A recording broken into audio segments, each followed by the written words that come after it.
Vrum podcast. Dobrý den. S co-hostem Vendelínem. Dneska v naší líné edici z našeho gauče, kde Venda vůbec nechápe, co se děje. Jenom jakoby musíme trošku vysvětlit, co se stalo. Jaký je tady setting, jo? V pondělí začíná oficiální Streamers Clash, který se bude hrát všech 5 základních dnů od pondělí do pátku non-stop. Jako když se podíváte na obraz a vidíte tam obličej Vendelína, tak vám to bude dělat velkou radost, si myslím. Takže je co-host novej. Je to prostě novej feed. Proč se kouká? On takhle nikdy nekoukal, proč kouká teď tak jako baffled? On je v šoku. Nevadí. No, takže každopádně studio bylo zabraný a kluci už tam mají 3Dčkovej setup prostě na studio a na všechno. A my jsme se rozhodli, že jim do toho nebudeme úplně štimovat a vzhledem k tomu, že já to kásím taky od pondělí do pátku, tak už potom reálně nemáme jako volný den dělat normální Vrum Vrum podcast. Takže vzhledem k tomu, že dneska budeme ještě točit na Terase Smíchov nějaký promo na náš kvíz, za který vám moc děkujeme za registraci. Už máme jakoby registrováno hodně týmů a myslím si, že to bude dost fajn. Máme tam už myslím, že už nějakých 8 týmů je registrovaných, což je fakt jako hodně. To je hodně dobrý. A jsou to i týmy, které se vrací, jsou to nějaký nový týmy, takže moc se tam na vás těšíme, jako ono kapacitně si myslím, že maximum bude tak jako 12 týmů. Plus máme i hodně jako jednotlivců, který jako si vlastně přijdou zahrát jenom sami, takže pokud jste i jednotlivec, který si chce zkusit svoje znalosti prověřit, tak určitě budeme se tam na vás těšit. A je to teda 26.5. v úterý na Terase Smíchov. Mělo by být krásný počasí, to vypadá, protože teď už máme snad vyžráno ty extrémně depresivní dny a vypadá to podle předpovědi, že celý příští týden by mělo být hezky a že by to takhle mělo navazovat až do toho úterý. Takže v úterý doufám, že se tam budeme slunit, že si dáme nějaký hezký pitíčka a samozřejmě moc tam děkujeme KitKatu za sponzorování, protože budete i od nich dostávat nějaký ceny, který nám budou tady ten týden přivážet a my vám je potom budeme rozdávat a bude to strašně hezký. Takže tak. Bude to top. A máš vybitý počítač? A mám vybitý počítač. To je v pohodě. Druhá věc, kterou samozřejmě chceme říct, je děkujeme za vaši podporu na podcast roku. Ježišmarja. Podcast roku, opravdu jako jsme překvapení, jak vás to vzalo u srdíčka. Jsme hrozně rádi za pozitivní reakce na náš podcast s Prokopem, který byl minulý týden. Osobně si celé jakoby neskromně si myslím, že to je jako nejlepší podcast, který jsme dělali za celou tu dobu, že tam fakt jako kulminoval nějaký náš skill za rok a půl, co teď prostě jako ty podcasty děláme. Jo. A takže jestli jste ho ještě neslyšeli, běžte si ho pustit, určitě fakt je to jakoby zajímavý a budeme se vám snažit dávat víc těch zajímavých interviewček a nejen rozbory závodů a pitvy závodů. A jeping. Dneska to bude trošku jepingový. Dneska to bude hodně jepingový. Protože jakoby my to točíme v takovou jako nešťastný moment, kdy Max Verstappen ještě jakoby teď momentálně brázdí Nordschleife a... Ale já si troufnu říct, že dojede tam, kde je. No jako ten jeho stint jeden, kdy prohrával na P2 o nějaký 3 sekundy a svůj stint skončil s náskokem 33 sekund. To je jako šílený, no. Jako, ať už vyhraje, ať už nevyhraje, reálně jako potvrdil tímhle s tím podle mě, že je to Magor, to je první věc. A druhá věc je, ten GT3 svět, mě by zajímalo, jestli ten GT3 svět je teď jako nadšenej, anebo spousta těch jezdců si říká fuck. No hele, jako myslím si, že to shrnuje jako krásně jeden z těch jezdců, který když ho Max předjížděl, tak si zpíval tu Max jako Verstappen do vysílačky, což mi přišel dost. Jo, ono i tu sledovanost, co to už teď přineslo, že jo, jakoby ono, všichni na tom reálně vydělají, to je jako v dobrým. No já jsem včera koukal o půlnoci, než jsem šel spát, tak jsem se jenom tak jako podíval, kolik je lidí na streamu a Red Bull oficiálně měl na streamu 60 000 lidí. To je insane. O půlnoci prostě. To je insane. A jako ty čísla, když se startoval, tak tam bylo třeba jako 170 000, 200 000 a jenom na tom jakoby Red Bullem, jo? To vlastně nebyl Ofitco cast, to byl jenom jako Red Bull cast, že jo? Takže tam je vidět vlastně, kolik lidí se kvůli čemu reálně kouká. To jo, no a takhle. Ten chat na tom Red Bullu byl teda jako nesnesitelný. Což se dalo předpokládat. Protože strašně lidí tam jakoby spamovalo tu turu Max Verstappen, když on ani neseděl v tom autě. Jo. Oni jakoby ty lidi furt nechápou, jak jako funguje ten 24-hodinový ten, že překvapivě týmový sport. Že překvapivě jeden člověk nejede 24 hodin. Ale zaplatil bych za tohle vidět. Just saying. No Někdo to udělejte, prosím. Takže jakoby divácky to bylo trošku, si myslím, na tom místě to musí být super, ale co se týče toho streamu, není to udělaný úplně nejlíp, plus jsem četl strašně komentářů a vlastně mi to psal i Dominik, jako Dodík, že vlastně oni jsou teď na Korzice a tam to mají prostě banný. Jakože ta země na to nemá vysílací práva, což psali i lidi, kteří na to koukali přes jako VPNky, že to prostě nešlo, že se třeba chtěli dívat z Ameriky a nešlo jim to. Což si myslím, že jako ty vole, you have one job, jo? No, máš jasně. jakoby jednou ročně máš závod, 24-hodinový, prostě, který sleduje ideálně celý svět, máš tam extrémní trakci, prostě přes maxe a ty jako to vypneš jako v nějakých regionech? What? Takhle, to jsem říkal předtím, než jsme začali vysílat, že jakoby jedna věc, co by fakt měli pořešit, tak je prostě ta sledovatelnost. Takový to jako, jak jednoduše mi to podáš, abych já to mohl strávit. Víš, protože momentálně je to reálně stavěný jenom pro toho typa fanouška, který je ochotný a schopný to sledovat aktivně těch 24 hodin. Neříkám celých 24, to asi nikdo, ale jako je to postavený tak, že se od tebe očekává, že prostě to budeš ty sám ze své iniciativy sledovat těch 24 hodin, abys věděl, co se děje. Nikde není žádný shrnutí. Je těžký reálně najít pomalu jako výherní grafiky. Je to celý takový... No, problém toho je, že těch aut je tam prostě strašně moc. Ano, to je samozřejmě pravda. A já neříkám, že oni potřebují nějaký jako highlight reel. To nepotřebují. Ale potřebují, ale reálně to nejde, jakoby. Ale jako takhle, mohli by to dělat ty týmy samotný asi, protože jakoby schrnout těch 24 hodin ze strany toho týmu by mělo jít, protože to je jako víš co, tam je pár věcí, co se stalo, jak jsme dojeli, konec. Ale jako chápu, že jako ta organizace samotná nevydá takový to, víš co, 24 hodin Nürburgringu, závod a má to 8 minut a máš tam schrnutý všechno, to chápu, že jako nejde. Ale prostě obecně ani nikdo nevydává, dá se říct, z jejich strany ani jako updaty. No, oni jsou YouTubeový videa vlastně jako Night After a tady ty věci, kde vlastně oni shrnou třeba tu noc a takhle a jsou to jakoby různý YouTubeový, ty kde fakt jako nastřihají ty highlighty, jo. Ale i tak je to prostě strašně komplikované. A dělají to oni?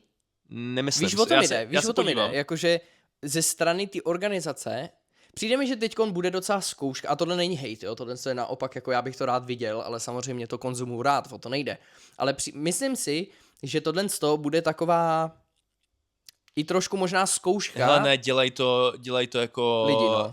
Jiný vendoři, jo, to je nějaký prostě auto addiction.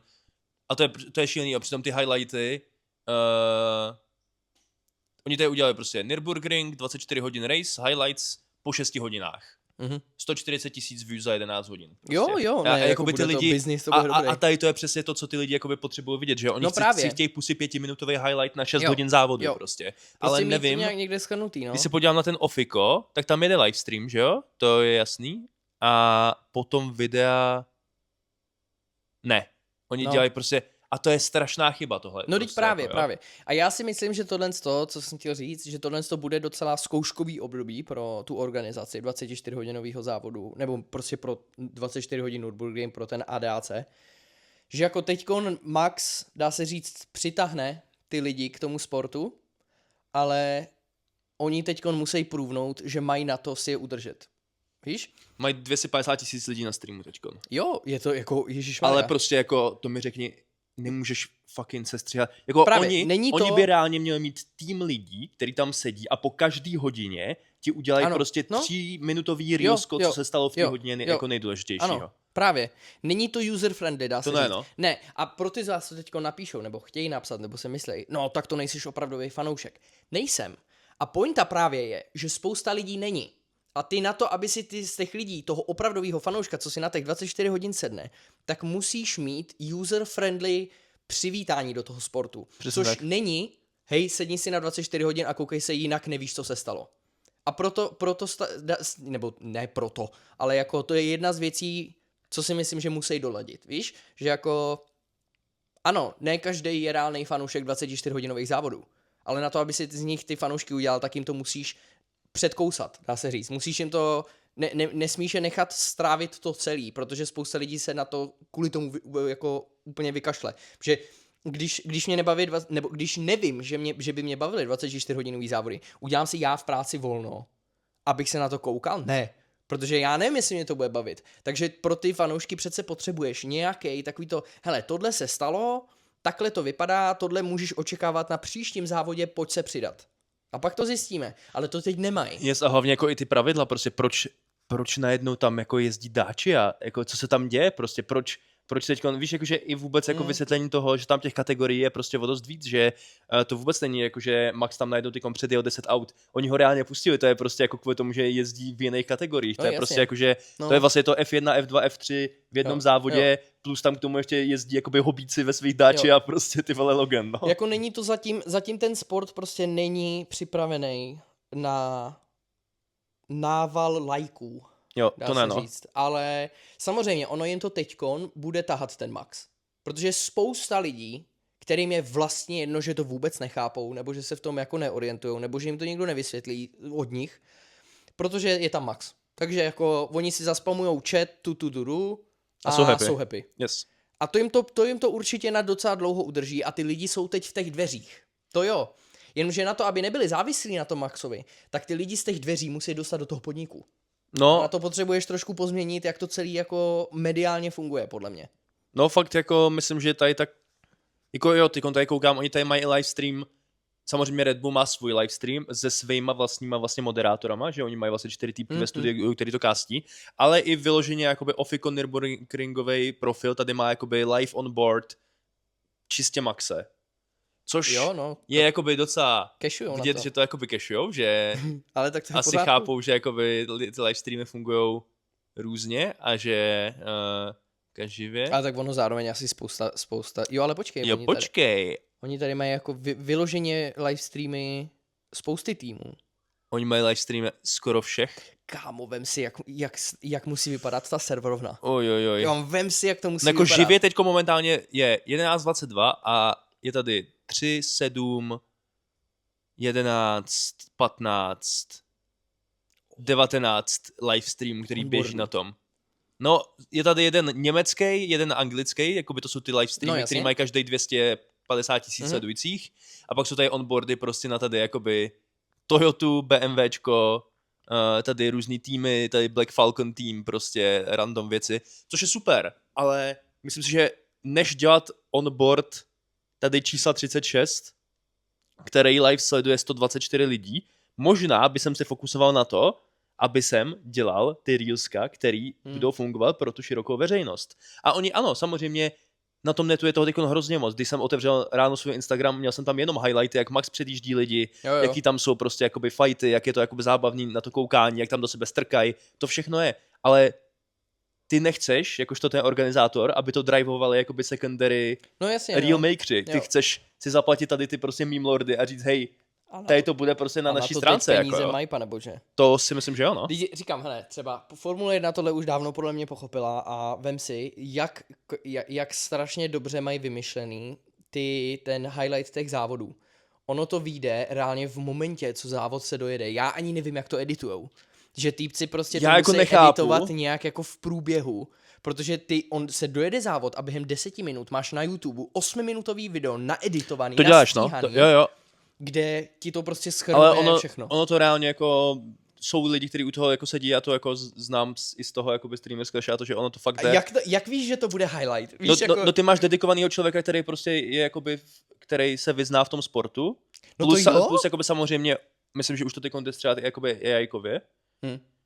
Ale jakoby, co mi přijde jakoby fakt hustý, je třeba, že oni mají, že jakmile to auto přejede cílovou rovinku, tak nevím, jestli jsi na té F1 updates jako Ofiko skupině, takže to tam cinkne jako v tu sekundu. No jakože já chápu, že tu grafiku máš připraveno a že jakoby to postuješ, ale jako ty vole. No oni mají fakt, podle mě mají člověka na každý jeden úkon na sociální síti a každý dělá něco jiného. Je to hustý, no. Ale jako, jsou ready. Ale tady to jsem viděl i behind the scenes vlastně z olympiády, co dělá můj kamarád, který má vlastně agenturu, která dělá celý olympijský tým, co se týče jakoby jejich socials. A ty taky mají prostě připravený všechny ty varianty toho, když nějaký jako check dojede, tak mají vlastně všechny ty posty připravený a ukazovali to tam i na svých prostě socials, že tam jakoby sedí, je tam prostě 6členný tým u počítačů, kde prostě jenom všichni tam takhle jakoby čekají, jestli dojede a prostě klik post prostě nazdar. No, tak to bylo, já jsem teď viděl záběry z minulého roku z Abu Dhabi, tuším, kde ještě se třeba 2 týdny nejel závod, ale jako na té trati byl takový ten elektronický obrovský banner a někdo natočil, jak si tam zrovna zkoušeli ty titulky, když někdo vyhraje. Jo, A zkoušeli si tam všechny. Takže tam byl třeba prostě, nevím, Liam Lawson a bylo tam napsaný Lance his Stroll first winning, win. jo. A úplně, chápete to, že někdo si musel dát práci s grafikou výhry Lance Strolla. Tak. Takže jako jo, je to hrozně zajímavý. Ano, Max mega válí. Jsem strašně rád za ten sport, že se na to teď kouká spoustu lidí. Only time will tell, jestli to budou reálně kvalitní sledující. V tom smyslu jako pro ten business kvalitní.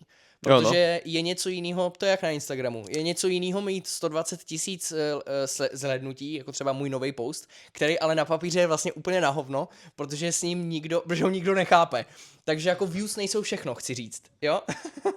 Views nejsou tak. Všechno. Jako co je určitě všechno, je ten jako víkendová návštěvnost toho reálného fyzického okruhu. Jo, určitě. Což jako, tam si myslím, že příští, jako takhle. O kolik se to změnilo?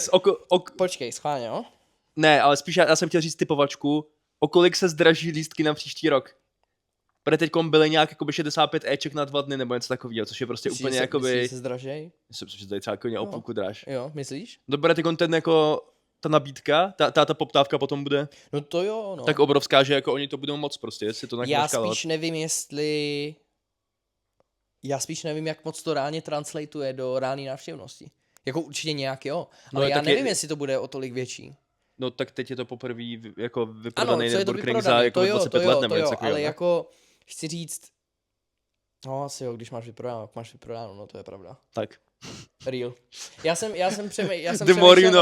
jsem přemýšlel na základě, asi to víc neuděláš, ale já jsem přemýšlel na základě toho, že jakoby bych předpokládal, že strašně moc těch nováčků se jako neobtěžuje do Německa. Chápeš? Oni mají vyprodáno pěkně trapný, tak co bude dál, hoši? To byste se měli víc posladit. Nefunguje to, hoši, vy jste jenom vyprodali, musíte víc makat. OK, no, tak jo, tak jako je to možný. Počkej, a o kolik dnů dopředu se to vyprodalo? Já si pamatuju, že se to vyprodalo. Už jako o docela dost, třeba o jako 4-5 dní, myslím. Tak to asi i budou muset zvýšit. Protože jakoby teoreticky ty nechceš vyprodat do posledního dne, že jo?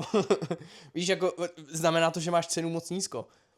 Poptávka je mnohem vyšší, než je nabídka. Záleží, ale tak jako ty máš u těch eventů nějaký, jako si myslím, tu hranici, přes kterou nemůžeš jako jít, co se týče, asi ti nekoupí člověk impulzivně lístek půl den před tím, než jako jede na okruh. To je pravda, no. Že jako ty potřebuješ jako si říct, že vlastně když to nemáš vyprodaný do týdne předtím, tak už asi to jakoby nevyprodáš, pokud to není nějaký jakoby městský festival, řekněme, tam jasně, tam nejsou to ten chipsy. Push, přesně, tam jako ten push, jako že když děláš prostě v ledárnách Braník, děláš nějaký koncert, nevím, proč to napadlo tady to, ale prostě když děláš jakoby tady nějaký koncertík, tak ano, tam se lidi impulzivně můžou říct, je hezký počasí, jdu na koncert. Tady ty vole na jakoby zapršený Nürburgring, kde máš jakoby vykoupený stanový místa, nemáš tam prostě jakoby už zevně místa jako vůbec na nic, tak jako si myslím, že to je docela to. Že já mám lepší otázku. Kolik do příštího roku přibyde tribun?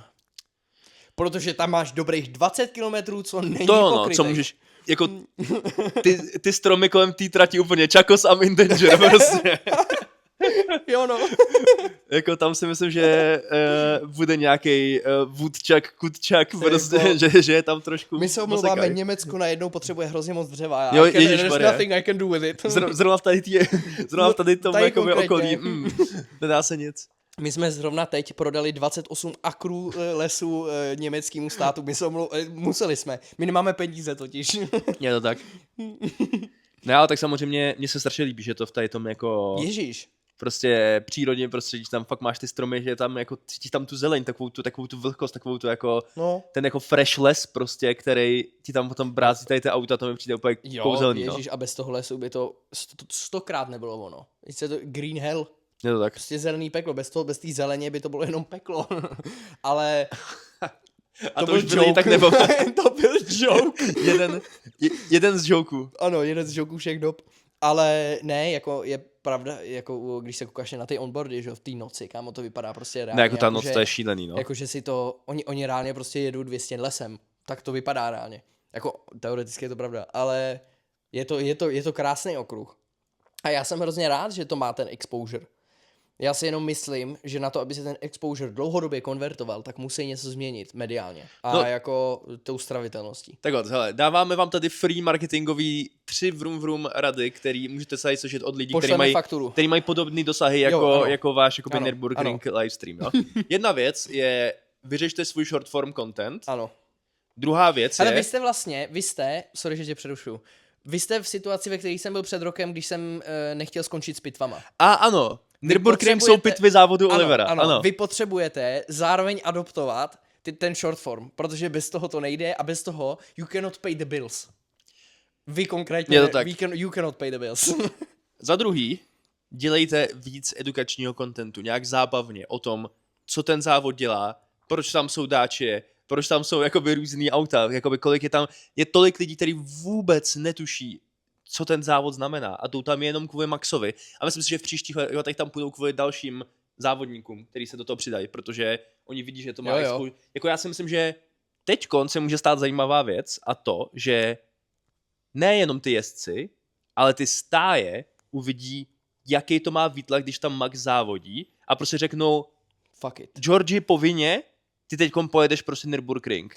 A on řekne, kámo, já jakoby jsem F1 jezdec a oni řeknou, blbý, prostě mediálně, my ti tady teďkon potřebujeme, jakoby, on teďkon, Red Bull dostal teďkon celý víkend free pass, jenom jakoby na vlastně kompletní mediální pozornost si z 12 týmů formule zatímco si vzal ostatní sám. stagnujou views, tak oni jedou dál. Ano, ale myslím si, že jestli se tohle bude rozprostřívat, jo, jestli se tohle bude rozšiřovat, tak já se vsadím, že dřív nebo později právně nějak, nebo nějak to zkusí. Tomu formule dá ban prostě. Jo.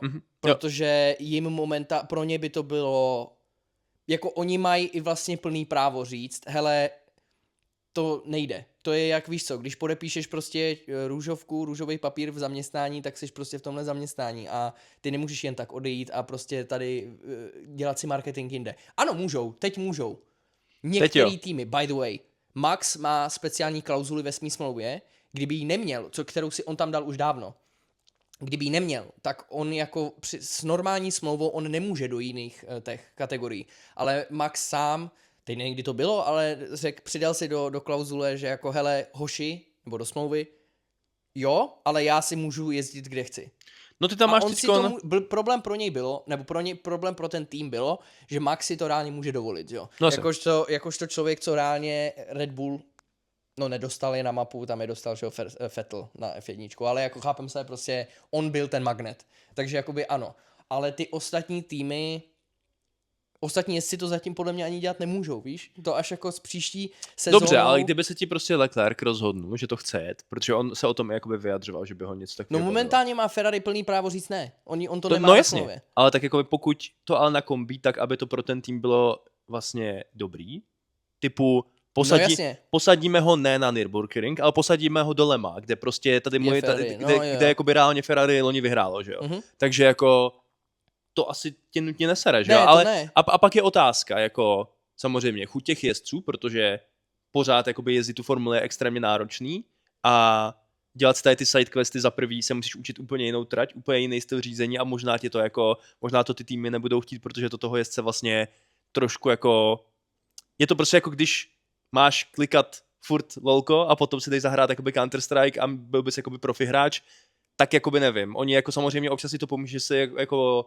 jako trošku si odpočineš, trošku jako si dáš nějaký jiný ten, ale otázka, jestli teď třeba v nových jako regulích, jestli by tým vlastně chtěl udělat to, že jako hele, tak si tady jako jezdí teď prostě v pomalým Mercedesu, jakoby řekněme jako pomalým, ale jako pořád jako jiný řízení. Maxovi je to jedno, že jo? No hlavně Maxovi teďkon mi přijde tahle sezóna hrozně vyšla vstříc v tomhle, že tam spadly karty úplně hrozně hezky, protože se ty dva závody zrušily, on měl čas na to, není nějak vyhořelej, není nějak prostě unavený, dá se říct. A jediný, co ten závod nahradil, je prostě ty dva závody. Jakoby, kdyby se reálně jelo těch 24 závodů, tak to bude hrozně náročný.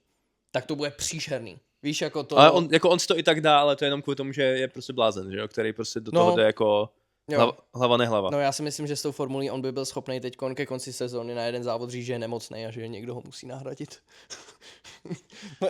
Ale... Já jsem chtěl říct, mě spíš i zajímá, jestli teďkon bude ten jakoby influx F1 jezdců, co budou přecházet do tohohle, Já chápu, že 22 jezdců, i kdyby přešli úplně všichni, tak je to nepatrný číslo proti tomu, co tam reálně, kolik jezdců je v těch 24-hodinových závodech a v těch vytrvalostních. Ale zajímalo by mě, jak to ovlivní dlouhodobě ten balans. Protože on tam je balans, je tam určitý výběrový řízení, je tam určitý... Jsou to úplně... Najednou ti do toho sportu začnou týct jezdci z úplně jiného těsta. Víš, jako může to, jak to říct, může to jakoby narušit ten biom. Může to narušit ten biorovnováhu. Protože samozřejmě... Protože tam ten skill je jinde. A já nechci říct, že F1 jezdci jsou nutně lepší, ale je to prostě, oni si prošli něčím jiným. Jakoby upřímně řečeno jsou lepší. Jo, jako dobře, já jsem to nechtěl říkat, ale protože ano. Jako myslím si, že je naprosto jako legitimní říct, že prostě top 20 jezdců, který jezdí Formule 1, jsou prostě lepší než všichni ostatní jezdci na světě. Já si myslím, I am willing to argue, že kdyby si neprošli formulí, tak ani nemusí nutně být lepší. Mají talent stejně jako ostatní, ale problém je, že obecně v rámci ve všem v životě, když jdeš do něčeho rychlejšího nebo zvedáš něco těžšího, když pak přejdeš do něčeho, co je lehčí, nebo do něčeho, co je pomalejší, tak tvůj mozek má mnohem, přijde mu to jednodušší. Jednodušší. Má jakoby kapacitu na to řešit. Ty máš nastavený reakční čas na těch 300 km v hodině v zatáčkách, takže když tam jezdíš najednou 200, ano, samozřejmě, ty potřebuješ pochopit to auto, ty potřebuješ pochopit, jak se to chová, ale ten samotný reakční čas mají úplně jinde, jsou zvyklí na něco jiného, takže tohle je potom reakčně jednodušší, víš co? Jo. Třeba ve fitku přesně, když někdo chce zvednout nějaký svůj rekord, třeba na bench, tak se dělá, že ty na tu osu si dáš třeba o 50 kg víc, jenom to zvedneš, neuděláš ten samotný pohyb, jenom to držíš chvíli ten odpor, pustíš to zpátky, oni ti sundají těch 50 kg a automaticky pro tvůj mozek je jednodušší to zvednout. OK, to je cool. Ano, samozřejmě fyzicky ne, protože sval máš těžký tak či tak jedním způsobem. No, ale potřebuješ tu hlavu jako by to prostě. Takže a já si myslím, že mozek jako sval, že to bude fungovat stejně. Ano, není to sval. Ale musíš ho trénovat stejně. Jo. Takže... Aby jsme nebyli TikTok dummies. Takže nevím, co to udělá dlouhodobě. A říkám, já si myslím, že i pro tu formuli, jestli to takhle půjde dál, tak dřív nebo později prostě pan Ben Salám se zvedne a řekne si ne. What the fuck are we doing here? Ne, jakoby oni teď fakt už to jako tu Kanadu už potřebují jako fakt banger. Extrémně. Ale... A potřebujou, a teďkon jako, je dobrý, že teďkon v tom kalendáři se toho jede jako fakt hodně. Protože když se jakoby podíváš na to, já jsem viděl teď k tomu nějaký jakoby staty, ale když se podíváme na jako F1... Promiň, ty máš jako otisk prstů na počítač palec? Jo. Kámo, ty jsi psychopat. Prostě, jsem na kompu. Bro, what? Jako takhle. Teď je Kanada, jo? No. Pak je zase týden pauza, protože se musí dostat do Evropy, že jo? A potom je ale Monako, hned potom je Barcelona, což bude mega zajímavý, protože nový okruh, jo, jako to bude vibe prostě. No tohle je ale Barcelona, Kataluňa furt.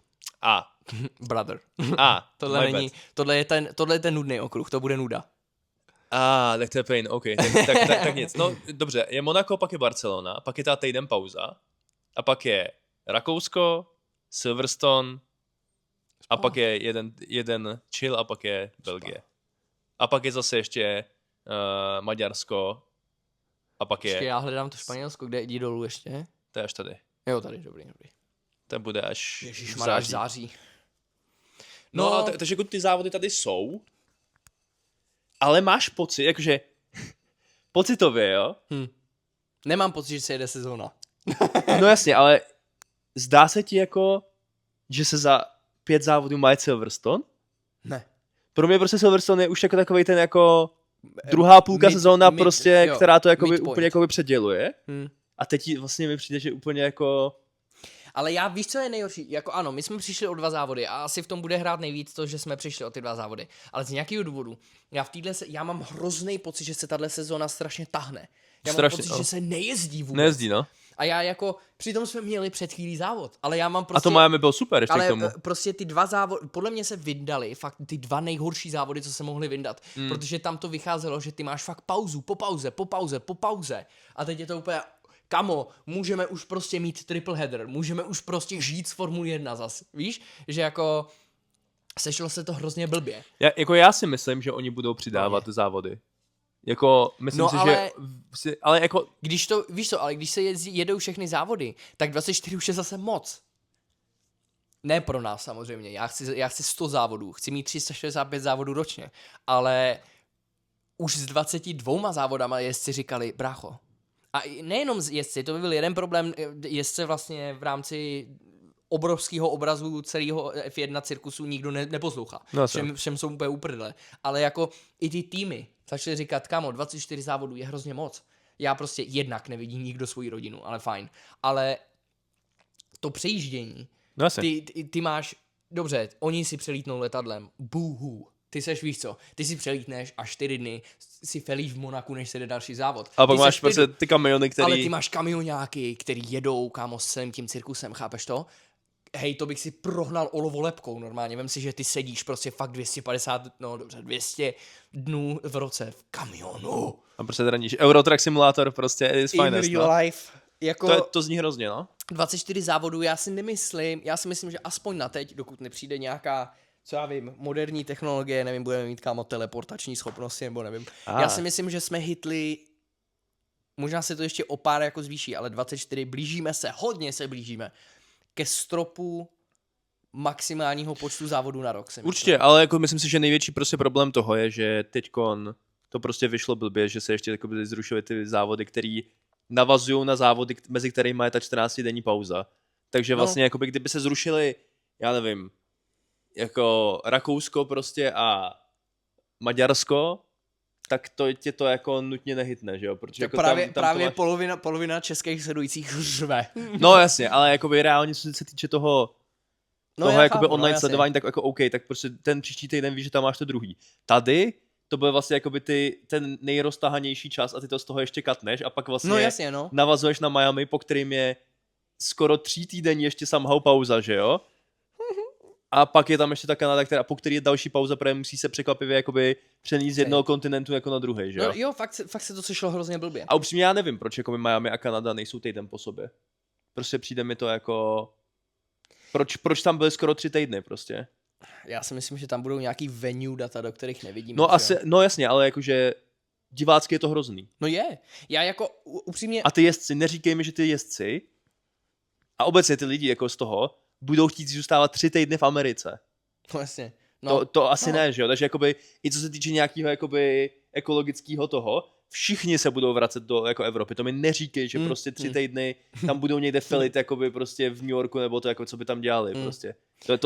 To zní jako kdyby to byla nějaká prdel světa, to jako není, jo, ale spíš i jakoby pracovní víza a tady ty věci, že jo, jakoby jasně, že ten jakoby top management tam asi něco zvládne a můžou tam nějaký business meetingy a tak, ale jakoby seš truck driver, který přesně jakoby to, jakoby co tam děláš, kámo, prostě. Nic, jako.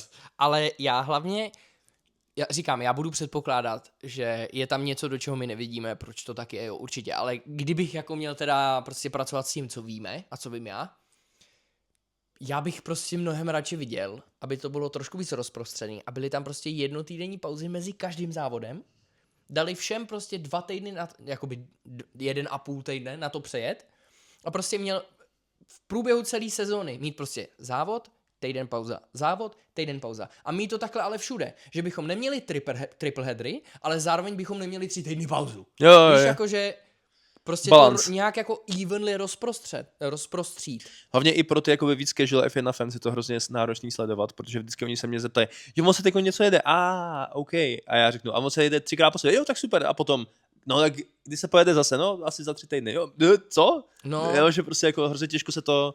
Nevím, no, je to jako složitý. A říkám, jako já chápu, že tam určitě bude důvod, proč je někdy týdenní pauza, nebo proč se nejede ten závod po tomhle. Tam určitě bude důvod, ale prostě je to otravný důvod. Jo. Je to jako složitý, no, nevím. Anyway, z toho, že jsme negativní ohledně datumu, Kanada se jede, dread it, run from it, Canada still arrives. Yes. Ne, jako, ježišmarja, Formule 1 je furt peak, ale jakoby je tam, přijde mi, že ten rok se sešly takový jako věci, že se ukazujou ty cracks jo.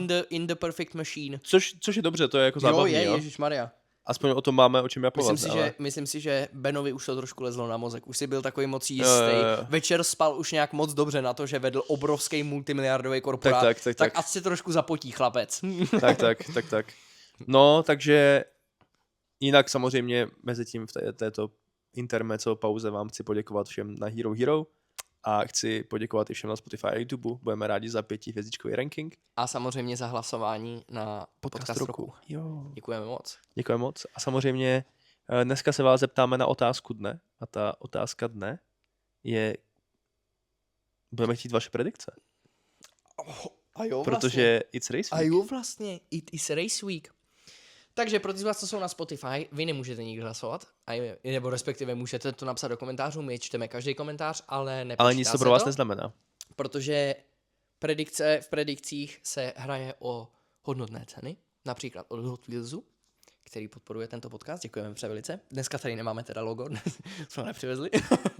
Ale myslím si, že i Hot Wheels Monoposty budete moct vyhrát na našem pubquizu 26. No určitě.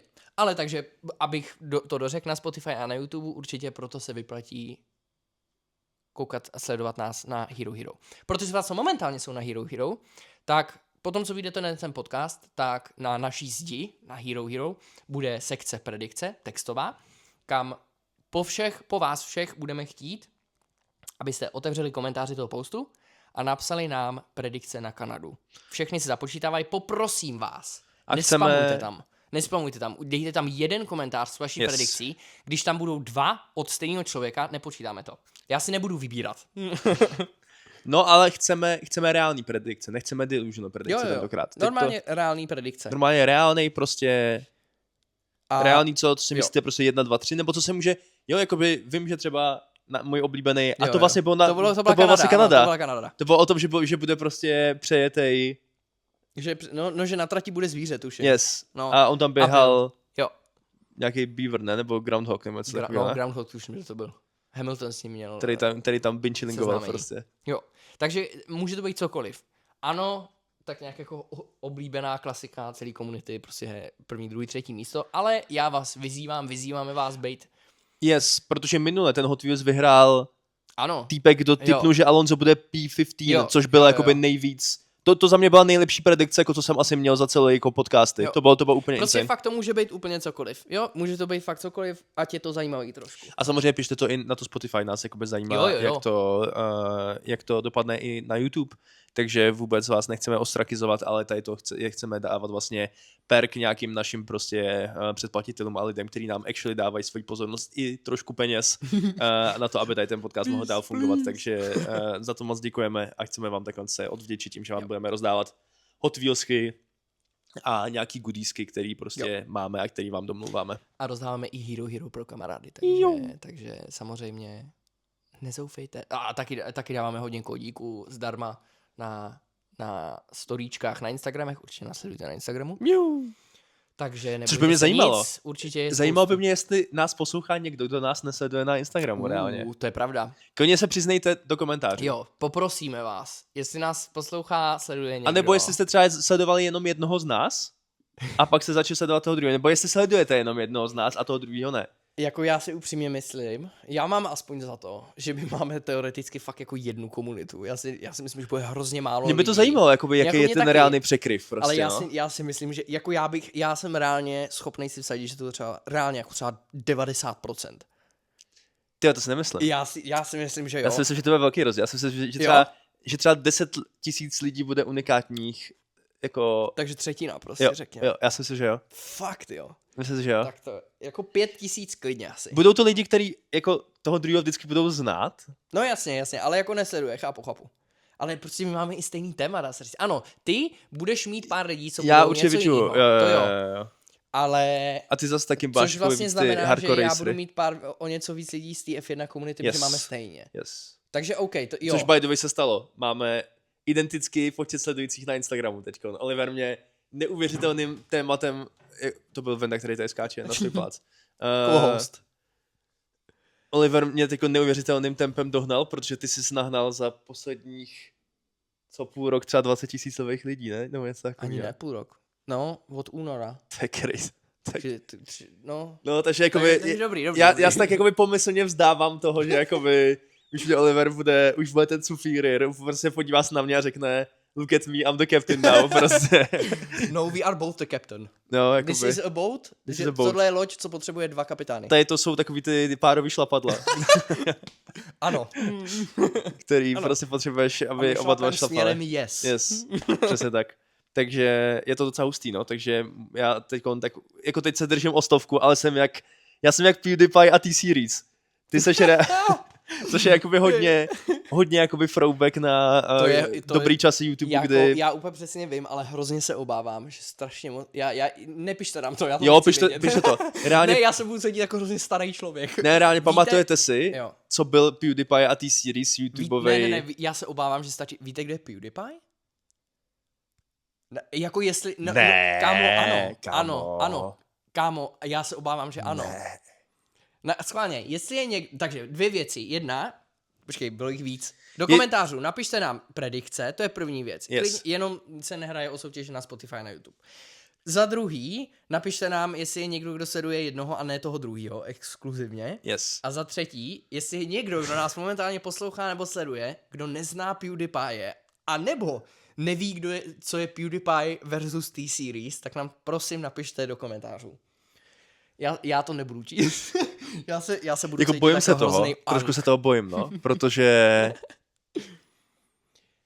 Hello, my name is PewDiePie. Jak je reálně starý ten... Hrozně.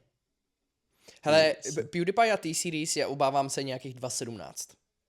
7 let zpátky, bitch lasagna, kámo. 7 let zpátky. Takže to je před covidem. No to jo, ale když vyšlo bitch lasagna, byl furt on top, anebo tam bylo T-Series? To byl, že jo, to byl právě. On to právě jako...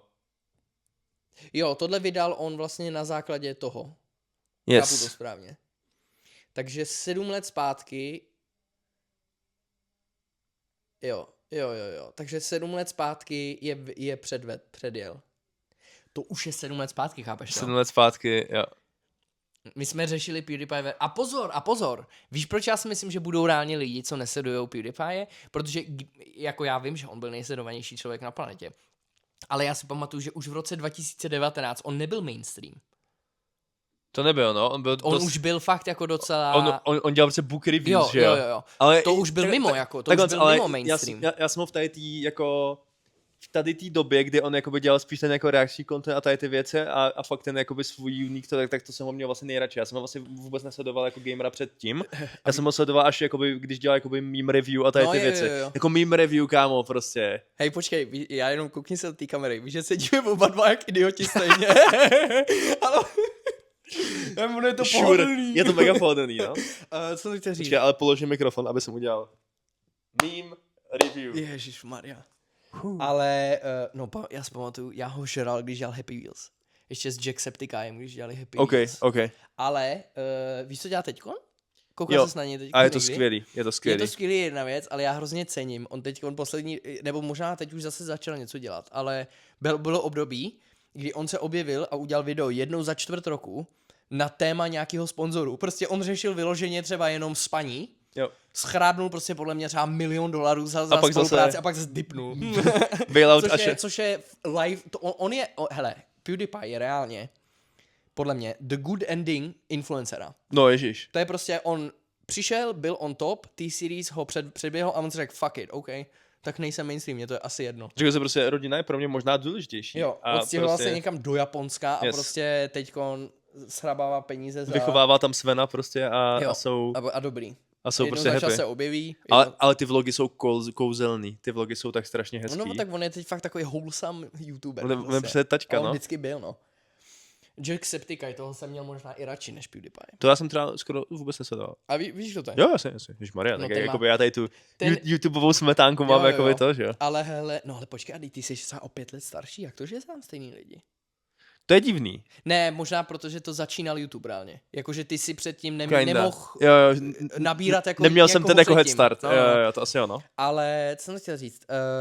Jacksepticeye, to je vlastně, ten směřuje teď k bad ending YouTube, protože týpek nepřestal, jako vůbec ten jede furt, No ten tak on má grind. ten svůj film, ne? No má teď ten který film, byl ale mega do toho úspěšný. furt dělá normálně a ten má teď, co jsem se koukal, každý druhý video je prostě upřímný mluvící video, kde jako ventiluje a říká, že jako co je špatně. Že začíná být docela, nebo vypadá, že to je docela unstable. Ale tak hele, já to jako chápu, jako Ježišmarja. samozřejmě my nejsme Právě. jakoby v pozici toho, že by jsme měli jakoby miliony followerů, ale jakoby taky občas No jo. prostě máš úplně takový ty, že se občas jakoby probí a řekneš si, tak sleduje mě hodně lidí, já jim jdu ventilovat svůj mindrák prostě jako. No jo, a já jsem to párkrát udělal. Ano. Ale ne, tak jako mě obecně, já to ani nedělám, protože bych potřeboval nějaký jako schválení nebo něco, ale já jako někdy mám takový stav a říkám si, že možná je i dobrý to ukázat, víš, jako v tom smyslu, No že... asi. Protože já vím, že třeba zrovna tady v Česku se to skoro vůbec nedělá, tady každý předstírá, že je perfektní. A já si myslím, že na ty jako lidi, co to sledujou, tak to nemusí mít dobrý dopad na ty děti. No nemá to Víš? jako dobrý dopad. Protože No. já nevím, já měl asi nějaký štěstí. Podle mě jsem měl štěstí na tu early time toho YouTube, kdy to bylo mnohem přirozenější. Že tam se lidi fakt jako každý druhý video klidně prostě... Reálně, vy jste nemuseli mít intro nic, vy jste mohli prostě zapnout kameru a začít mluvit. A prostě jenom mluvit. A mělo to 10 milionů views klidně. Víš, že to bylo prostě, tam nebyla žádná meta. Takže to bylo jako... Každý YouTuber byl jiný a pro každýho to bylo hrozně jakoby osobní, víš co, takže ty se reálně viděl ty lidi, za co jsou, takže jsi viděl i ty problémy a všechno. A to v dnešní době, jak už se všechno jako je to meta, zároveň je to short form, takže nemáš ani čas moc jako na to reálně pokrýt ty témata, co zajímají jenom menší část toho publika, tak se všechno jede hrozně, že jo, já nechci říct destilovaně, ale jako je to hodně streamlined, takže je to všechno takový, ne perfektní, ale No nemáš asi tam... zbavený trošku nějakého tření, víš co? Jako nemáš tam vlastně čas toho člověka vidět jako více... Jo. A ve finále to pak vypadá tak, že každý influencer nebo prostě, nevím, tvůrce obsahu vypadá jako člověk, co nemá problémy. Tak. Víš? Přitom jako věřte mi, 99% z nich, když vypne kameru, tak nevědějí, co mají dělat se životem. Si myslím. No tak jako ten moment, když jakoby natáčíš, tak je to vlastně to jako nejsnažší, že? Když jakoby uděláš to video for the day, tak si úplně řekneš, jo, yes. let's go. Jo. A pak úplně, no, jo. A pak, co teď? No, ale takže jako si říct, že prostě když mám nějaký down, tak jako jednou, já jako neříkám, pak jsou zase pak je ten druhý extrém a to jsou přesně nějaký ty lidi, co každý druhý video je takovýhle, to už si říkám jako, to už je zase bummer, víš co, to už je zase, to já zase nechci konzumovat, já zase nepotřebuji mít depresi z tebe. Ale jako jednou za čtvrt, za půl roku přirozeně, když to prostě přijde, tak já si to klidně natočím, klidně to vyventiluju. Je asi dobrý to nemít v kalendáři, jakože no, prostě teď musím udělat mega depresivní video prostě. Tenhle den budu smutnej. I'm telling you. Úplně ráno. A jo. Tak já měl zrovna dobrý ráno. Fuck. God forbid man has hobbies, prostě. Jo. No ne, ale jako takže, jak jste se k tomu dostali? No, Jacksepticeye, že má prostě depresi. Jo, PewDiePie a to. A pak byl Markiplier. Jo. A pak jsme se bavili o Formule 1. Jo, ale tak to my jsme varovali, že tohle bude jepovací trošku. Yes. A na začátku, to be fair, za mě, lidi, co nás sledují dlouho, musí ocenit. Já si myslím, že většina, co s tím předtím nebyli spokojení, jak už nás nesledujou. Ale ale ten začátek byl extrémně jakoby k tématu. Jo.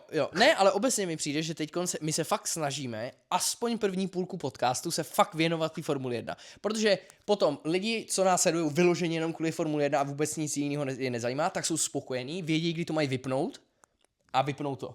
Ale my si pak je půjdeme. Tak a vlastně... A zároveň se nejel závod, takže troška strpení. Koza zůstala celá a nažrali se všichni. Jo, přesně tak. Nažrali se i Formula fanoušci. Její výhradně Nürburgring fanoušci. Ano, taky. No a teďko, jako přijde mi, že ten rok z nějakého důvodu, jak Formule trošku ztratila to tempo, tak to prostě dovolilo těm ostatním sériím se fakt nadechnout. Takže já si nemyslím, že to je špatně. A zároveň přesně, jakoby takovýhle ty turmoils, takový ty horší časy, tak většinou donutí tu lepší kvalitu. Je to tough times never last. Only tough men. Jak se to říká? Tough times create tough men create easy times create easy men create tough times. Yeah, and this is the koloběh. Ale... A tykom byly easy times pro Formule. Ano, přesně tak. Ale Teďko vlastně roste hrozně ten 24, obecně ta enduro série hrozně roste. Hej, jako já jsem udělal hrozný bummer v tom videu, že jsem říkal, že vlastně Nürburgring patří pod VEC. Dostal jsem za to hrozný hate a mě to vlastně vůbec nenapadlo, že to tam nepatří, ale je to tak, no. Ježiš. Takže jakoby lidi mě dali Well. reálně opodstatněný hate. Jo, ale tak hate. I tesař, i mistr se tesař se někdy utne, ne? No a já hrozně nejsem jakoby vekovej tesař, No, takže... ale přesně, jakoby já chápu, že ti někdo napíše, hej bratře, nebuď debil. Ale na druhou stranu, vlastně jakoby přemýšlel jsem nad tím a ten můj point toho videa, co jsem dělal, byl vlastně, že jakoby F1 se teď jakoby kradou ty čísla a všechno, že jo, protože je berou ty ostatní série a že jak je to v tom veku, tak prostě pořád je to jakoby stejná firma, ale jakoby sere ti to, protože máš ty svoje vlastní jakoby nějaký standardy, který potřebuješ splňovat pro své partnery. Ale jakoby ten point toho videa, když jsem zjistil, že to Nürburgring ani není vek, tak vlastně o to je to horší, že jo? Jakoby to ani jasně, to nejde... protože ty máš další entitu, co ti to Reálně ti to ani nejde do toho baráku, prostě to jako to nejde, mimo, ale jako, přijde mi, že VEC a ten CDC, ne, tak to není ono, nevím, jak se jmenuje teď. Jak se jmenuje ta organizace, co dělá 24 hodin Nürburgringu? ADAC? Jo, asi jo. Já nechci tady zase šířit. Špatný. Všimli jste si, že nejsme content creators ohledně enduro závodění? Všimli jste si to? Všimli jste si to? Je to poznat? Viděli jste to? No to je jedno, prostě tamta, jo, to přesně to, co jsi řekl ty. Věděli jste tento jako drobný fun fact, že nevíme všechno o jakové enduro? Ale že mi přijde vlastně jako, že to podle mě bylo hodně vždycky ruku v ruce s vekem. Že si myslím, že jako když třeba vyrostla VEC série, tak určitě vyrost i Nürburgring. Víš, jako jo, že, to si protože je to enduro jako... Zase teďkom přijde někdo prostě nějaký hrozně hardcore fanoušek. Není to samý enduro. Já chápu, jsou tam třeba jiný pravidla trošku. I get it. Ale jako prostě chci říct, že člověk, co má rád VEC, určitě si přijde na chuť i 24 hodinovce Nürburgringu. OK, that's my point.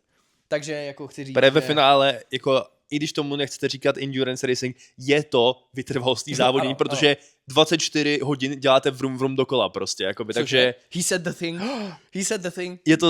Je to náš brandový plug tady? Ano. Neuvěřitelný. Oni by nám měli platit royalties, protože jejich auta dělají vrum. True. Jsme vlastně majitelé zvuku. Ano. Ale, no, takže tak. Jo, no, ale chtěl jsem říct, že jako chápu, že někdo ti napíše prostě, hej, takhle to není. A na druhou stranu, nejseš creator kolem toho, že jo. No. Ale zase chápu, snažím se dělat nějaký, jakoby... Jo, chápu, když mám steel armnout ten argument toho hejtera v vozovkách, je pravda. Proč zase sedíme Je pravda, argument proti tomu je, hej, ale když na to děláš video, tak... Nepředávej fucking informace. Jo, což je fair. We get it. Jo, tak. Ale říkám i mistr. Ale tady mě to upřímně ani jako nenapadlo, že by to vlastně nebylo v té sérii, protože jsem si říkal, je to jakoby vedle Lema, je to druhý největší závod, který jako tady je. Tak jak to, že to není ve stejném tom, prostě, jak to, že to není pod stejnou sérií, prostě, no. So we are sorry, sometimes we make mistakes. Hele, poslední moje video byl taky stinker, tak nikdo nepochopil, takže fajn. Ale měl fucking 120 000 views, kámo. Jo, ale já to, hej, ne, I don't get it, to video se chová jak anomálie. Ono nemá žádnou interakci. Je to hrozný. Nemá žádný reposty, nemá žádný komentáře. A algoritmus si řekl, you know what? To je kvalita, brácho, to je kvalita. This is it. No, takže tak. No, máš ještě něco? Přemýšlím. Ještě nějaký novinky ze života? Novinky ze života? No jako... Fakt budeme moc rádi, když přijdete na ten kvíz, protože samozřejmě tím, že na to už máme i partnera, tak chci, aby to dopadlo dobře, aby tam bylo hodně lidí. Vypadá to, že lidí tam bude jako dost a že to bude fajn, ale pořád jako upřímně je to jakoby trošku jiná zodpovědnost, mám pocit, než když jsme to dělali jakoby na punk vlastně v únoru. Ve svým podstatě máme zaměstnavatele, že jo? Ano, jakoby teďkon a chceme vlastně ukázat, a chceme to i ukázat i prostě obecně naše spolupráci, že jsme to schopni udělat dobře, že jo? Což obecně mi přijde funny, když někdo říká, že třeba, no ty máš hroznou jako výhodu, ty nemáš šéfa. Říkám, kamo, každý má šéfa. Člověk, co vlastní biznis, má šéfa. Víš koho? Zákazníka. Reálně. Jako prostě ty musíš neustále někoho poslouchat. Jo, musíš, jo. Jako to je to samé jak tohle prostě. Momentálně můj šéf je Meta. Bohužel. tak. A můj šéf není moc dobrý v komunikování. tak. No. No, takže jako tady se fakt snažíme, aby to bylo dobrý a obecně nějak jako pro vás se snažíme dělat, ať už je to v Roomchamp, ať už to jsou tady ty věci, je to hodně, ty projekty jsou hodně jako v zárodku a je samozřejmě těžký občas jako se do toho vlastně pušovat, aby si jako věděl, kam vlastně jít s tím produktem. Hele, že jako... I don't want to toot our own horn, nevím, jak se to říká česky. Nechci troubit na naši vlastní trubku. Ale... To zní jako strašlivě. Ale chci říct, že na content creators, co mají dohromady 60 000, tak we are doing the most. Jo, jako asi se snažíme, no. Což je asi dobrý. Kdybychom se měli porovnávat s ostatními, ne samozřejmě, ale jako říkám, když se porovnáváš s lidma, co jsou ve stejné velikosti, tak si myslím, že we are doing, you are eating good. Jíte dobře jako naši fanoušci. No tak. Doufám. Ale to byste tady nebyli v 55. minutě podcastu, to je pravda. Kdyby vás tady nezajímalo, co vám tady japujeme. Takže to bylo trošku moje egoistický okýnko, ale... Výborně, dokázali jsme to. Ano. No to ne zas. We did not make it yet. No to ne, no. We are by far not there. Ale jako chci říct, musím se veřejně pochválit. Já si myslím, že to děláme dobře teď. Zajímavý. Ty ne? Asi ne, ale já si nemůžu moc jako... No právě proto, tak já to dělám za tebe. Stabilně chválit. No já to dělám za tebe. Tak jo. Tak to děláme. No a jak počkej, dobře, a tak jak je... To bude takový intimní okýnko. Jaký máš teda pocit momentálně? Jako kdybys měl popsat svůj bod momentálně v naší společné kariéře. We are getting so deep.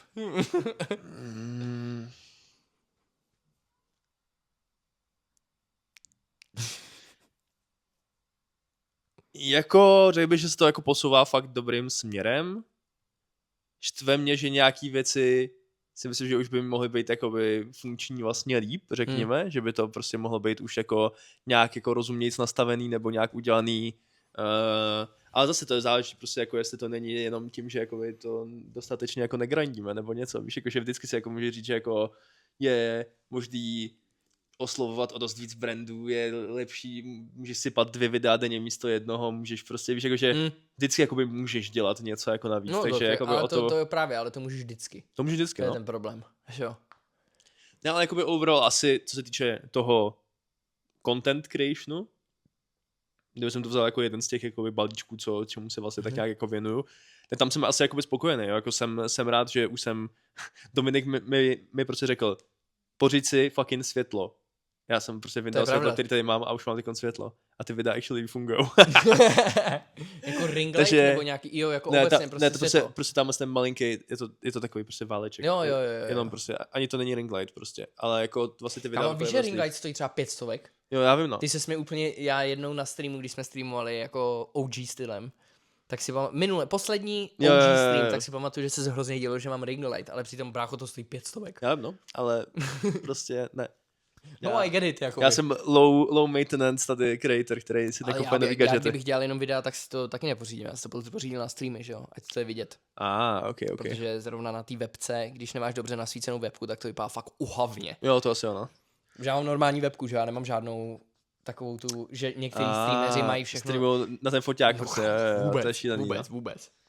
No, takže jako já asi se, jako s contentem jsem spokojený, říkám si, že samozřejmě co kdyby jsem si vybral jinou níšovku, co kdyby jsem dělal něco jiného, co kdyby jsem se bavil o prostě jako, já nevím, vole fitnessu a vole zdraví stravě prostě, nebo něco. Ano. Takže možná tam ty čísla jsou úplně, víš, jakože když potom vidím třeba jako influencery z gastra, řekněme, a vlastně jakoby jejich effort, co dali do toho contentu versus kolik mají jakoby čísel, tak se jako říkám, ty vole, ano. Jako občas ty cesty jsou jenom snažší tím, že si vybereš jako nějaký content. Ale na druhou stranu, já si nemyslím, že my jsme si vybrali jakoby špatný níž, jo. Jakoby to jako říct nechci, jenom prostě když vidím tady ty jako víc mainstreamové věci typu jako asi hlavně to gastro teďkon, jako to, protože teď jsem to řešil prostě pro nějaký jakoby partnerství a takhle. No. A jsem si jako říkal, ty vole, jakoby ty lidi mají třeba jakoby 100k sledujících, ale reálně jakoby, jako ty videa jsou mukbang. Prostě přijde mi, že to dělá jakoby každý druhej prostě, jako víš, jako nevidím přidanou jako extrémní hodnotu. Já se vždycky uklidňuju 2 věcma. Jedna, já jsem vyzkoušel spoustu témat. A jedna věc, co jsem zjistil, je, že když si vyberu podle čísel a nevyberu si podle toho, co jako mě baví, tak já u toho prostě nevydržím. No, jo. To je první věc. A druhá věc je, ono je dost velká šance, že kdyby jsi vybral, jak říkáš, velký níž, tak tady ani nejseš vůbec. To ano. Protože že jo, ta competition je mnohem větší zase. Jo a teď já jakoby nechci urážet food influencery, a pořád, Ne, pořád ta práce, naopak, to tady vole i jakoby právě. Veronika se svýma jakoby videama, který dělá, tak prostě vím, kolik jí to zabere práce, že to musí hezky natočit, hezky sestřelit, musíš tam mít na to dobrý lighting, jakoby musíš mít reálně nějaký narrativ a snažit se nějak jakoby odlišit od toho, co dělají jakoby ostatní. Já jakoby tady těch lidí, teďkon teda jako upřímně těch jiných formulových podcastů a věcí se teda vyrojilo teda jako neuvěřitelně. My jsme to hrozně jako náhodou předběhli, mi přijde. Já jsem si prostě random řekl, hej, nikdo to v Čechách nedělá, začnu natáčet pitvy a teď jsme tady o 4 roky později. Mně přijde, že už jich jako je docela hodně. A já vlastně, že tady jsem prostě jako to dělám nějaký rok a půl, teď skoro 2. Teď asi 2, jakoby TikTok. A prostě jako už v té době jsem si říkal, hej, to jdu extrémně pozdě. Ale jakoby teď vidím, že jako jsem nešel vůbec pozdě, že jakoby... Naopak, byl ahead of the curve. Vlastně jakoby reálně kluci, kteří jsou tady ještě jakoby stejně dlouho jako my, tak jsou jakoby Czech Pit Stop, že jo? Vlastně kterým to taky sviští jako krásně. Formulový svět je taky už nějakou dobu. A pak vlastně, ale pak už jsou tady jakoby tady ty newcomers. Rozhodně chci dát ještě shoutout tady F1 s Patrikem, který je extrémně šikovnej a dělá mega dobrý videa na YouTube a potkali jsme se s ním i na tom KitKatim eventu a je to mega frajer.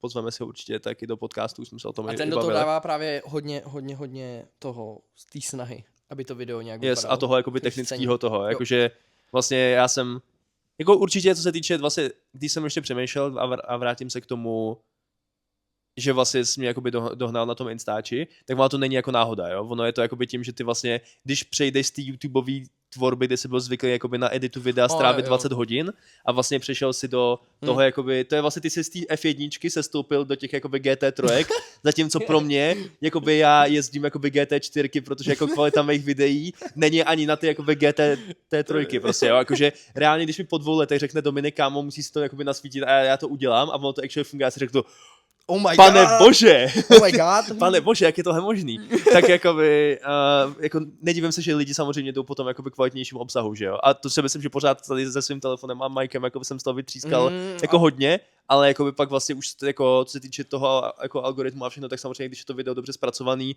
a má to jakoby dobrý hook a dobrý edity okolo toho, tak prostě já na to nemám úplně ten jako sitz-fleisch to jako vysedět prostě. No jasně, ale já si zase myslím, o tom jsme se už jednou bavili, já si myslím, že v tomhle tom ty lidi, co nás sledují, jsou reálně podle mě schopní sklídnout obě ty videa. Určitě. Kvůli tomu, že já si myslím, že my v tomhle máme jiný výpovědní hodnoty.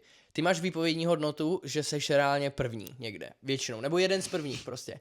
S čímž já nedokážu kompítovat, protože já na to, abych byl s tím videem spokojený, tak reálně jednou se mi povedlo vydat pitvu závodu po závodu dřív než ty a to bylo jenom kvůli tomu, že si závod zaspal.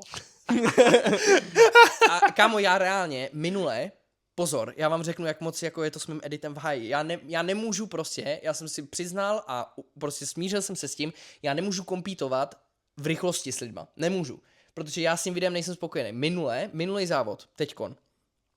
Já jsem to video začal natáčet a editovat předtím, než skončil závod. Já jsem prostě jenom vsadil, že to dopadne tak, jak to vidím. Bylo ještě třeba 10 kol do závodu, ale všichni už byli tak, jako vypadalo to stabilně. Tak říkám, OK. Krom posledního kola, kde jako Charles se předjeli. Jo, ale já prostě jsem si řekl, hej, OK, já se na konci, těsně předtím, než budu dělat konec videa, tak se kouknu na výsledky.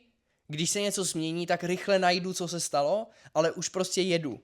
Proto mi spousta z vás psalo, když jsem to vydal i hej, jak to, že máš světlo ještě u sebe v baráku, když jako mě skončil závod a je tma a já jenom já žiju na jiné straně polokoule, brácho. Ale no a začal jsem to editovat. Reálně, když se dojíždělo poslední kolo, já to začal editovat dřív, než se... Ne, to je vlastně blbost, protože jsem se koukal ještě v autě na konec. Takže prostě těsně po konci, prostě pár minut po konci, já jsem to začal editovat, byl jsem v půlce editu, ani ne. Otevřu Instagram a Martin, mám to. A já, bro, what? Takže... Ale jako tam jsem měl pocit, že zrovna s tím jsem si dával docela jakoby práce, aby to, a trvalo mi to jako dlouho, že jsem byl jako, no, ale že já jsem si říkal, já vím, že jsem ti i jako psal, jestli už to teďko jako to, tak mě asi máš prostě. A fakt jsem to prostě poslal úplně, o půlhočku, let's go, easy prostě. Ne, takže já si myslím, že tomhle je to jiný, prostě buď seš nejrychlejší první, anebo máš prostě, protože u mě ten retention není z toho, že lidi zajímá, co se stalo. Tam je prostě reálně jenom z toho, že jim prostě podle mě jim Že přijde baví ten funny, take, jako. to blbost, co tam řeknu. Víš, jakože Fair. ta výpovědní hodnota podle mě vlastně ani není informativní. Hmm. Víš co, ty lidi vědí, co se stalo. U mě. Si myslím. Aspoň takový je můj, jak se mu říká, field research mé klientely. Polní výzkum. Ano, přesně tak. Výzkum na poli. Ano.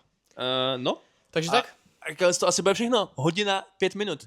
Tady ta líná bolí. edice příští týden opět budeme ve studiu. Klasicky, jak jste na to zvyklí. Moc vám Ano, a děkujeme tohle za nebylo celou z podporu. lenosti, tohle nebylo z lenosti. Bylo to z čisté praktičnosti. A Ano. to se občas děje. Stejně jako Mikyř má taky své líné edice úžasný poutí internetem, tak tady to byla taky taková líná edice. Tady na gauče s naším kohustem Vendem, který jste si doufám užili v těch prvních. On už jsem ani jako teďko nepáchnul, ale reálně jenom na ten úvod si řekl content, kámo. Já tady budu. A tak to je tím, Clip farm. ale tak to je tím, že prostě když tady člověk jakoby natočí 200 videí, tak Venda už ví, co má dělat. Jo. Jo. Easy. Tak na konci, až uzavřeme video, tak ještě otočíme kameru. Jo. Yes. Tak jo. Tak jo, Takže díky moc. děkujeme vám a teď vám jdeme dát ještě Venda pro štěstí. Venda pro štěstí na krásný začátek týdne. Vendelín. Wow. Wow. Krasavec. On se kouká do kamery, vidíte? Je to tak, on je fakt jako fotogenický. On je model. Neuvěřitelný. Už ne. Tak jo, tak se mějte hezky Díky a moc. vidíme se zase příští týden. Papa. Bye. Bye.